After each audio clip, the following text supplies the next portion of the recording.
New to DealMachine. DealMachine List Engine. Guys, we're so excited to tell you today that we are officially launching List Engine Beta. So you may notice something a little different in your menu options when you log into DealMachine. You actually get to see this nice little tab that says List Beta, and I'm gonna walk you through how to build a list. So when I wanna build a list, I can just click Build List. Choosing your market, you have 3 different ways to do so. You can click and do zip code, you can do by city, and then my personal favorite is, say I have an area that I'm like, man, this block is just hot tamales. I want to add all of them. I can click on Draw Area, zoom in, zoom out to whatever area I want to, click Start Drawing, tap, tap, tap, tap, and tap, close that box. Then I go down to step 2, which is stack motivations.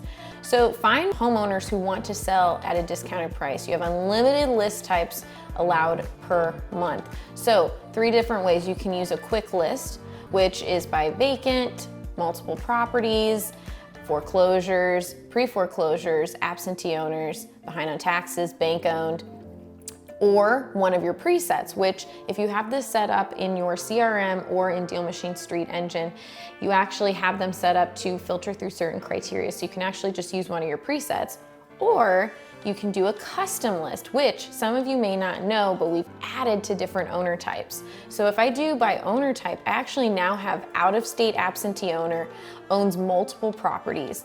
So I can click owns multiple properties, and then I can go to pre-foreclosure status, tax delinquent, bank owned.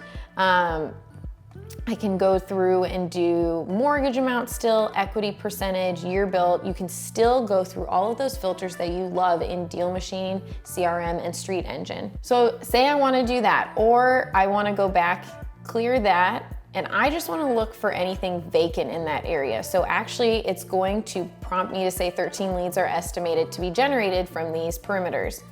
And so it's filtering by vacancy. So then what I can also do is go ahead and I can change that.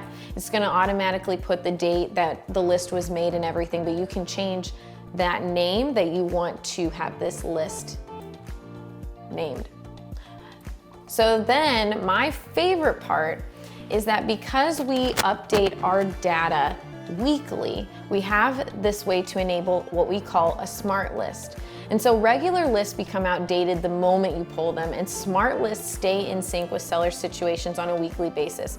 If a home no longer fits the criteria that you want for that list, it'll be pulled out and updated weekly, so you don't have to keep filtering through there and figuring out what the status of each property is.